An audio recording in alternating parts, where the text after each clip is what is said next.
Hello, you wonderful people, and welcome to another episode of Untitled Reviews, this being a show where it's about TV shows that are dramas. For today's episode, I'm going to talk about the latest episode of The Republic of Sarah. A lot of interesting things went down in this episode, so let's break it down. Well, first and foremost, obviously, they've invited a journalist, to kind of do some reporting on Greylock and everything, a dude named Weston, and obviously we kind of get some insight about, obviously, the money they're printing and stuff like that. There was a conversation last episode about people submitting stuff, and what was it, like under a $10 bill or something like that, it's a hippo with a heart, and it's like, well, that's what the second graders wanted. I thought it was kind of like the best one, because Maya adds in, the third graders wanted Michelangelo, it's like, no. Ninja Turtles. I was like, okay.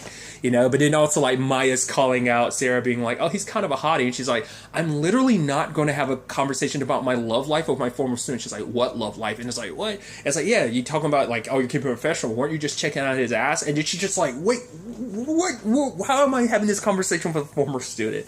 Because also it's not like that. I mean, because like there's the whole her and Grover thing, but I think there was probably something where she's like, oh, she was probably digging Weston a little bit, but it probably was like more so like, no, we got to be on our best, we got to be on our P's and Q's, we got to put up our best foot forward. Because even Grover was talking about the fact is that particular outlet he works for can be very scathing, so he was worried about that. You do notice that like throughout the episode though, like it's like, oh, like he was asking Grover, oh, sit down. Grover's like, no, I'm good. Like I guess he didn't want to kind of be put in that position where he gets like questioned in third degree and stuff like that, and like get the third degree. I should have rather said. But even like later on in the court, I'm skipping around a little bit just to say like he was looking at Weston, he's looking at Sarah, and he just kind of caught in the middle of their like eye line. So I just thought that was kind of interesting. It's more so because she's trying to see like, okay, how he's feeling about this whole court case and everything. We'll get to that soon enough, but you also got to, like, Leiden's got to admit that people be wildin'. That dude in particular, drunk driving, really? I was about to say, like, oh yeah, because this hasn't come up so far in the show, so I was like, yeah, that is going to be interesting. Like, what is, like, the laws? Like, I was like, oh, like, can't we just use the American laws? But it's like, no, the moment they stop being a part of the U.S., like, the U.S. laws don't apply, so they kind of fall back to the charter, which hasn't been updated in God knows how long. So that's interesting, but it's like, can't we just like immediately bring those over? But for, Sarah, it's about, no, let's kind of pick and choose what we want. Like, we'll update the charter to be what we want, but there's a lot of laws that, like, even here in the U.S., a lot of people probably don't agree with. Like, that could be at least shifted to fit a better situation that could, like, I guess be seen as a more clearer version of justice, because the way the law is sometimes, everything's supposed to be structured in a way so it fits the whole, the whole checks and balances of the law, which obviously that's a whole conversation in itself. That's the base structure of this is the checks and balances. But it's like, yeah, because the way things are, the Leiden people are like running wild and stuff, and this clerk Liz is calling Sarah out, which I'm like, yo, like, come on. But she was like, I voted for independence, but I didn't vote for you. I was like, yo, like, what's with the snappy attitude? But I guess for her, it's like, it's been going on for a while now, like, Leiden. Like, I guess it's because, once again, Sarah she's talked to people, but she still made a lot of unilateral decisions, which, once again, kind of gets a strike against her to a certain extent. I'm granted, yeah, she has her counsel, but she's still the one with all the powers. She's the one that gets to make the executive order and decisions. She's kind of like the president in certain regards, just, once again, without the checks and balances.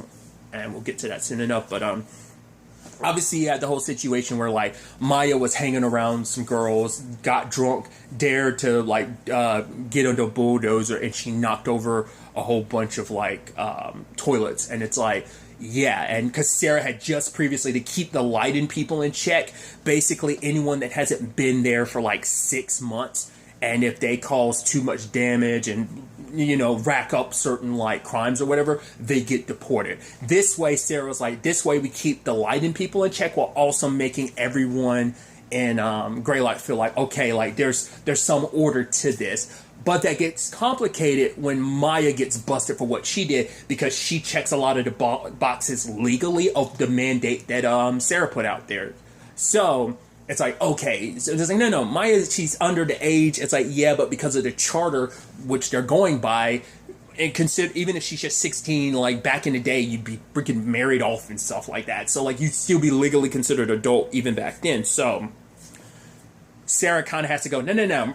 Maya's not going to get charged. But the problem with that, though, is immediately, like, Liz, as well as other people, are like, nah, you can't flip-flop. You set this executive order, but then you're going to make an exception. It's Maya, she's a good kid, and it's just like, yeah, but you're playing favoritism, because it's like, right, it's one of your people, because they already know that Maya's, like, one of, like, Sarah's right hands in all of this. She's the one that came up with as she brought up earlier in the episode, the one who made it so that, like, they could get around, like, any, like, making it so that no one can fraud them with, like, fraudulent money or anything like that, even though they're making currency. Like, she's the one that helped made it, so it's like, no. Like, they put stuff in it so, like, counterfeit would kind of not be an issue. So, but now it's like Sarah's in this tough position of, like, obviously she wants to, because she cares about Maya, and she doesn't believe Maya should get deported from, like, Greylock, because her only family's here because, well, at the very least, her mom's in jail. That's the whole reason why she's living with Luis in the first place. But now it's like, that could happen.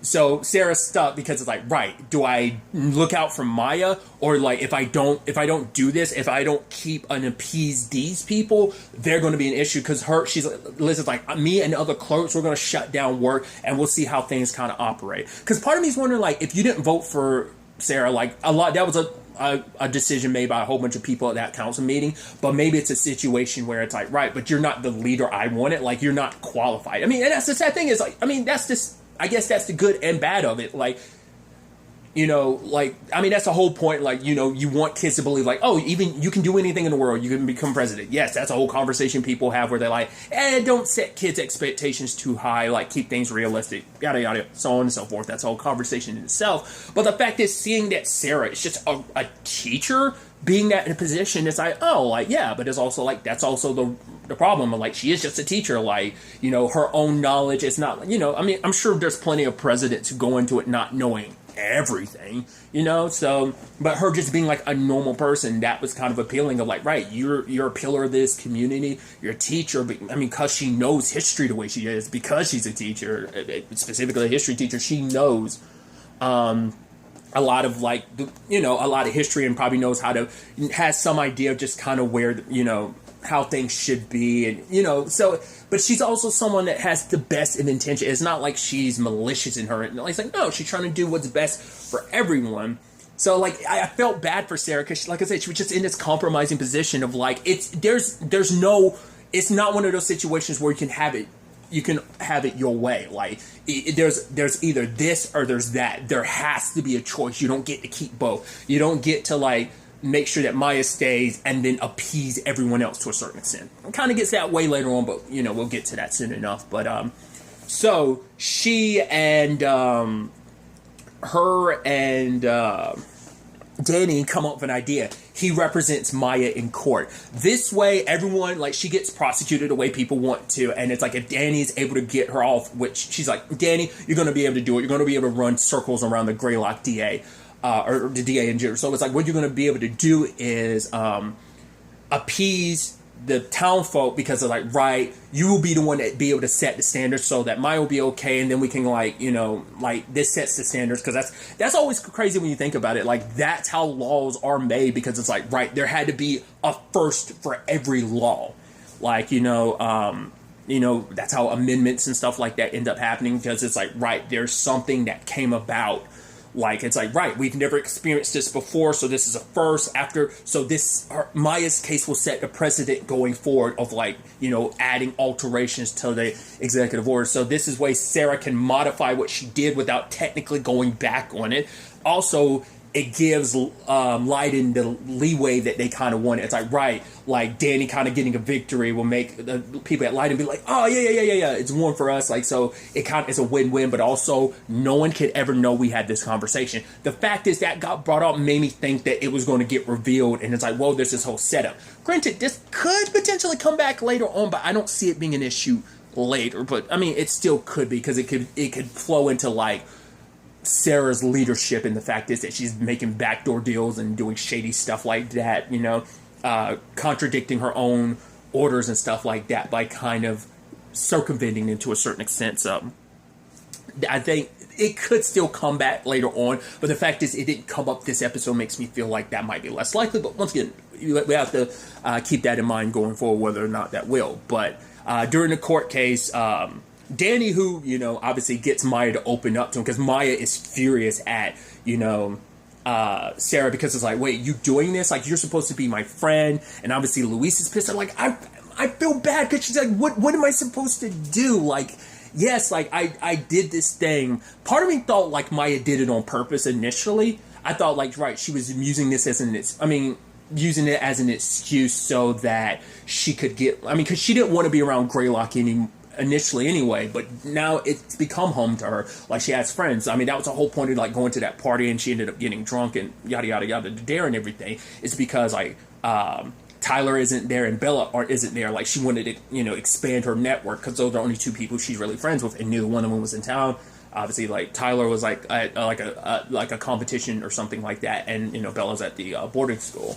So that was kind of like the start of that. But I felt bad for Sarah, because it's like, once again, not malicious intent, and now it's like two people that she cares about, who care about her, are pissed at her, because it's like, right, because the court case. Well, this was even before we got to court. It's like, no, like, can't you just make this go away? I thought you were my friend. It's like, yeah, but she also isn't supposed to show favoritism like that. But it's also, it's a conversation about doing the right thing. And that this is wrong. This is only an issue because you created this stupid executive order, like, this, made this decision, like, and now, like, that's the thing of Sarah thought she was being sly, because once again, she was looking out for Greylock, and also didn't realize, and you thought she was sticking it to Leiden, but she also kind of screwed over Maya, as well as anyone else in Greylock in that regard. So it's like, she, because Maya is new, like, it's like she's been there less than 6 months, why she kind of fell into the category. Plus, she did over $5,000 worth of damage. So, and someone could have potentially got hurt. That was like a whole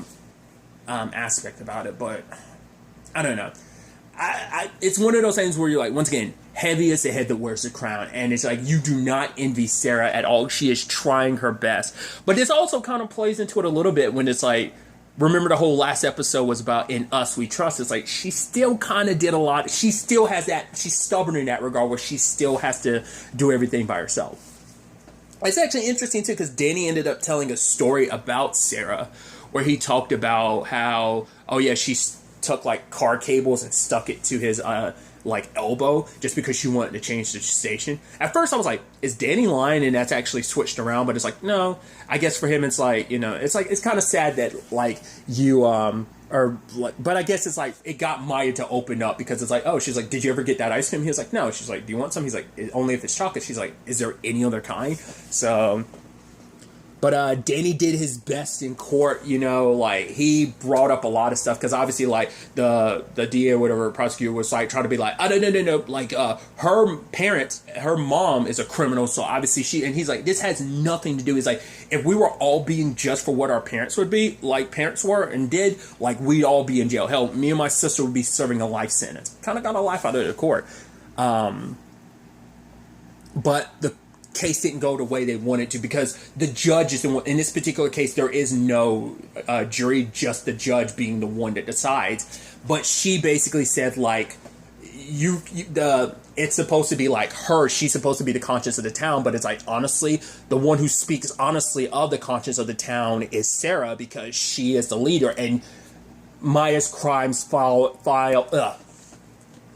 under this executive order. And it's like, even if I personally disagree with it, I have to stick with by the law, like, because this is Sarah's conscience. She is the conscience of the town. She was elected leader. So what she said, so we have to go by the legal ground that she set with this order. So, Maya has to leave. And Luis was planning to go with her, but Maya's like, no, like, you don't get to just step in and try to be like, they were taking steps forward, but this is kind of them taking steps back, when she was like, no, you don't get to just, like, come into my life and, I'm only here because the way things played out with mom, and like, you weren't there in my life, you kind of abandoned. He's like, you're right. Your mom told me like 3 months after, like, it was a one-off thing between me and your mom. And I was in Miami. She called me like 3 months later to be like, yo, I'm pregnant. And, she gave me an out. And, I took it because I wasn't ready to be a father. But then I did go looking for you. But it's hard to find someone who doesn't want to be found. So, because we don't know all the ins and outs about Maya's mom's situation of like, you know, like, is she kind of a, like, because it seems like she has her issues probably like with drugs and stuff like that. We know she's in jail. I don't remember, they probably said it, I'm just not remembering what Maya's mom actually went to jail for. But, you know, he brings up the fact is like, right, your mom tried to give you away at 5, when you were 5. Like, she left you, you know, in a park, and then like the police ultimately ended up finding you, and it's only because like your aunt stepped in and convinced your mom to take you back. But like initially your mom was putting in the paperwork, or at the very least like your, like, yes, there was paperwork already in the process of happening where you would have been given to someone else. But for Maya, that just pissed her off even more, because it's like, right, no one in my life loves me. Like, every adult in my life, what do? You lie. And like, you know, it's like just when she was warming up to a lot of people, she feels like Sarah turned on her. She's now finding out her mom turned on her, and Luis. It's like all you guys ever do is lie, and just like, you know, and that broke Luis's heart. And he ends up talking to Sarah like, he's like, I get what you're trying to do, but you know, you have to do what's the right thing. You kind of have, you want to be like, you do have to like think with your conscience in this regard of like, you know, that little girl, like, you know, was slowly opening herself up to the world again, and basically all that was undone because of what you just did. So it's like, you know, you have to take back that order of yours. Yes, you have egg on your face, but that doesn't make you weak by going back on your word. It actually shows like, hey, you're willing to admit your mistakes, which she's done that before, you know?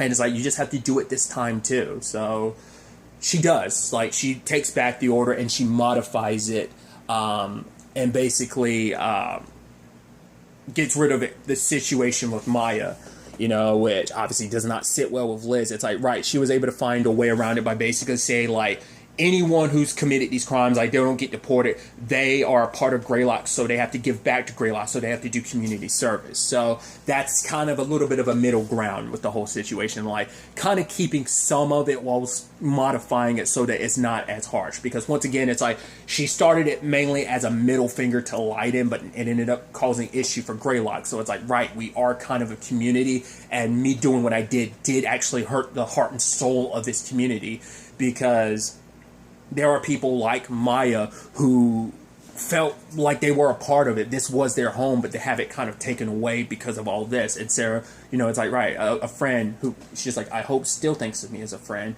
told me, you know, kind of gave me a new perspective on things. So she went down this route. So I thought that was an interesting development, which obviously there would be consequences, but obviously, this still does lead to, like, Maya and Luis getting closer, because Luis actually looks through the files and realizes, like, how much her dad did try looking for her, and looked at the report about her when she was 5 in that park, you know, and her mom was nowhere to be found. But Luis reminds her, like, I love you, and so does your mom. Like, yes, your mom has issues, but she absolutely loves you, you know? But for Maya, it's like, Greylock is her home, and, you know, because she has even said it in court, like, she initially wanted to leave, but she doesn't want to. Like, she has friends, she has family, like, she's found a place here in Greylock, you know? She wanted to initially go back to LA, but now it's like, no, I want to stay here, you know? So it's good, you know, she even made that thing of, like, yeah, this is, she made a dish, it's like, oh, it's the Louise, like, you know, it fills you and it warms you up on the inside, and it's always there for you, you know? So that, it was really sweet. But things aren't, well, as I brought up earlier, Liz is like, yeah, you know, things are fine for now. So it's like, right, her dogs got called off, like, but Liz is definitely going to be an issue. Probably one of many going forward. But also Sarah reads Weston's, like, paper about her, and he depicts her as a dictator. She's like, whoa, I'm not a dictator. He's like, honestly, I'm not trying to be biased or anything. Hell, even if I'm open-minded enough that if you prove to me otherwise, like, but the fact is there is no checks and balances. You made a rule and you were immediately like, no, I'm gonna get rid of that because of a friend. It's like, that's a lot of dictatorship. There's no checks and balances, which obviously is like, that's the thing. Like, it's meant to keep it so that you don't have all the power. Once again, Sarah is working with other people, but she still has the power. As a mayor, there's still limitations of what William could do. There was red tape that he had to, like, put in, talk to an even higher power. Like, there's always something that there's always something in, this equal, at least, obviously here in the States, of like the equilibrium of what is the government to keep, so that no one power is more powerful than the other, but they're always to keep each other from like going too far out of that range. And it's like Sarah has no one to kind of rein her in, with everything she did this episode. Yeah, I think she did everything with the right reasons, but it is still kind of like, once again, Weston kind of has a point. You can see where he's coming from. We see Sarah's like, no, she's not a dictator, but it is still a thing of, you do have all this power and no one could stop you, like, that you are able to do what you do. And now Sarah has to decide, like, I'm sure, like, what that means. Like, is she going to have to, like, there's already people who don't want her as the leader already. So, like, what are we going to do? Like, are we going to do, like, an actual full-blown election? Like, are we going to, like, pull back on that? I don't know. She has her people, but it's still like they don't have the executive power to actually, like, there's no like council, there's no, like I said, there's no executive, like, there's no equilibrium to balance out her power. So the question is, like, how does she fix that, And because Weston said he's going to be in town for a little while, so Sarah needs to do something fast enough to also make it so that he doesn't paint her in a particular light, because it's like, right, no one likes seeing the word, wait, there's a dictator? Wait, it's like you are running your own country with, with no oversight and stuff like that. So it's kind of paint you a little bit as a dictator, which, once again, we know Sarah's not that, but just with the power that she has, like, it's like she never really thought about it. But even he was like, yeah, if you can think of a single thing I got wrong, and she couldn't, because she, with her knowledge of everything, she realizes, like, right, I recognize, like, how I could fit that role. So it's like, what she's going to do about it. Definitely going to be interesting. Another interesting angle to this episode is the AJ and Corinne thing. Well, obviously the conversations about, AJ and Alexis, because obviously them doing their thing. Which, side note, I meant to look into it. I'm gonna do it after this. The actress who plays Alexis, I have to find out what I recognize her from. She looks so familiar, and I just can't remember what I know her from. I'm gonna do it after this recording, but I meant to do it last episode because that was like bugging me. I was like, I recognize her, I just don't know what from. But Corinne basically brings up some of the points I brought up about AJ, where it's like, it's cool that you and Alexis have your thing, but the thing is, she's married. And that's the thing of, like, you can never have a public relationship. Like, no relationship should have to be built off of stolen glances and stolen moments. You should be able to just be able to happily walk down the street hand in hand type of thing. Public display of affection. It's like, no, but it has to be kind of like this dirty little secret, which is cool and fine. Like, for, AJ initially, it's like, that's all she was wanting. She made it clear that that's what she was fine with. But then, like, Corinne kind of points out, like, right, she's never going to leave her husband. And, like, and I think, that's the thing of, like, it's super unlikely she would leave William, It's like, but, and AJ made it seem like she was cool with that. Because not only, she comes with a lot of baggage. It's like, she's married and she also has a stepdaughter. Oh, and add to that later on, you find out, oh, she's pregnant. She doesn't tell you that. AJ ends up finding the pregnancy test in the trash, so she has even less reason to leave William. And even when they were making out, like, all of the stuff that Corinne said got to her, because she started being like, oh wow, like, here we are making out in front of pictures of her and her family. It's like, it makes you feel a little weird. It makes you feel like, that makes you, I think she's like, no, can we just actually just Netflix and chill, like, legitimately, not like using that as a, as the euphemism that it gets used as a lot. Like, no, let's literally just chill. And because it's like, I think for her, she doesn't want to just be that, like, oh, I want to just be like someone you hook up with. And Alexis even got like the job at the police station just to be closer to her, but it's still just, it's gotten AJ thinking, especially when Corinne's going through the trouble of, like, oh, trying to be the best wingman, trying to get her, like, with someone, because it's like, right, I want you to be with someone you could actually just be with and it not be an issue, Because just because someone gives you butterflies and stuff like that, because for AJ, she feels like Alexis is her person, but just because they make you feel that way doesn't make it right. Especially because, like, it's like, because he gives you butterflies. Like, the moment she said that, I was like, oh, and even AJ caught her and was like, he? She's like, no, I said she. No, you definitely said he. She's like, okay, yes, I was looking at Danny and he made me feel that way a little bit, because she was kind of like smiling at the way Danny was handling things in court. But it's like, AJ's like, but Corinne's like, yeah, but I know things are never going to work. Like, it is what it is, And so she's trying to look out for one of her best friends. It's like, I just don't want you to get hurt. And I feel like, and that's the point I was making last episode. I just feel like AJ's going to walk away from this situation hurt. Because even if even before the whole pregnancy thing, even after the like, it will always be that thing of like, no, I'll leave. Like, I mean, the thing is, Alexis isn't even saying that, because I was about to say, like, it's usually a thing of like, no, just give me some time. I'm gonna leave them. I'm gonna leave so and so. I'm gonna leave my significant other for you. But it's like, Alexis hasn't even said that. It's just kind of like, she even said like, oh, let's keep things the way they are. Like, why should we let things change?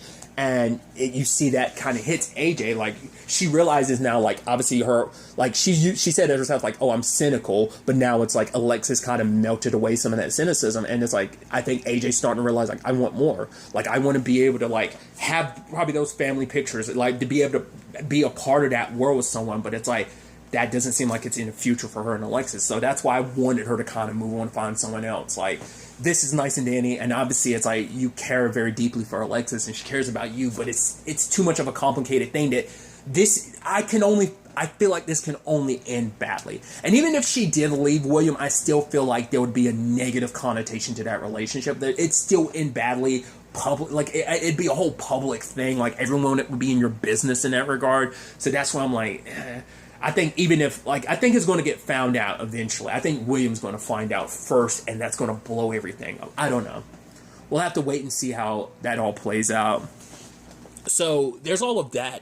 And then there's the whole situation with Danny himself, where it's like, he's hanging out with Grover, which I'm like, I love that. It's so crazy that that's becoming a budding friendship and everything. But it's like, oh, let's watch some sports. Like, nah, I'm here with my buddy Adam, and we're like, oh yeah, we're playing Magic the Gathering, which I'm like, wow. Legitimately, I do think Magic the Gathering is even nerdier as than Dungeons and Dragons. Like, not saying that in the regard of like I'm trying to be like dismissive. As a nerd, I'm just saying like I'm not the like I'm a card. I don't play card games. I enjoy them just because like I grew up loving Yu-Gi-Oh, and just like that's probably like my favorite card based thing, because I like the monsters and I just legitimately just like how the game system of it works. Granted, there's a whole conversation about Yu-Gi-Oh the anime versus actual Yu-Gi-Oh in real life. Like, Yu-Gi-Oh kind of like, it's like, yeah, Yu-Gi-Oh the anime kind of skirts the rules a lot, and it's a whole conversation in itself. But it is kind of the thing of like, because like Dungeons and Dragons has gotten to the point that it's in the pop culture zeitgeist, that it's like, it's not looked down upon like it used to be, like, oh, that's so nerdy. Like, nah, like, you have things like Critical Role being like super popular, like right to the point people are like, oh, hell yeah, I'm all about Dungeons and Dragons. Like, plenty of people are like running their own campaigns, doing their own twists to it and stuff like that. That's why we're getting another Dungeons and Dragons movie, because it's literally in the pop culture zeitgeist. Magic the Gathering has its own following. I just don't think it's gotten to that scale, so it is a little nerdier. But then there's also the conversation like, chess is really nerdy in its own right, even though it's kind of seen as this prestigious game. It's like, oh yeah, you're into chess, you're nerdy too, you know?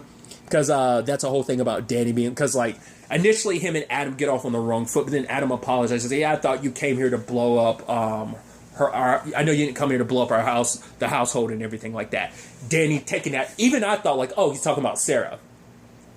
And then eventually, like, you know, they start hitting it off, like Grover, Adam, and Danny, like they're playing Magic the Gathering, but it's like, oh, here's Grover, he makes a move, and just like, you know, Danny's like, no, I got this, and Adam looks at him, no, you don't got this, bro. He's like, yeah, I'm about to lose this game. Like, they're hitting it off, even playing chess later on. It's like, yeah, like a budding friendship, and then it's like, oh, cool. That's Corinne's husband.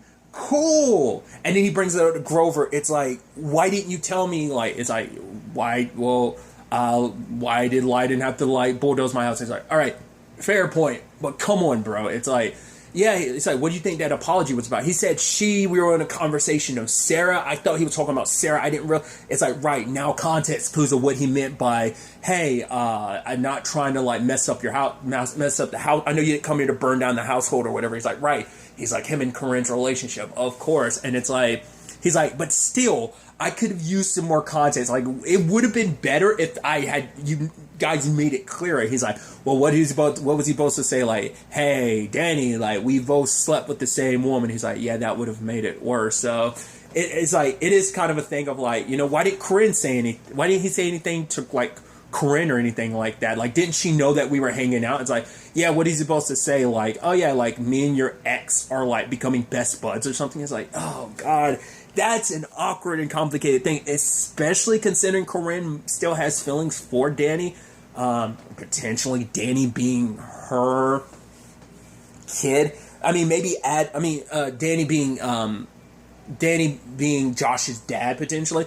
So maybe Adam knows about that too. So maybe that's why he was referencing that, because like, right, like the whole thing with Corinne, like their complicated relationship, Danny and her, and then on top of that, Josh is in the mix. Like all of this, a lot of really interesting things, a lot of complicated things that I'm really interested to see where all of this ends up taking us going forward into the next episode. But really, that's all I want to talk about. Until the next time we meet, be happy, be safe, live life to the fullest, and enjoy it. Good day, and goodbye.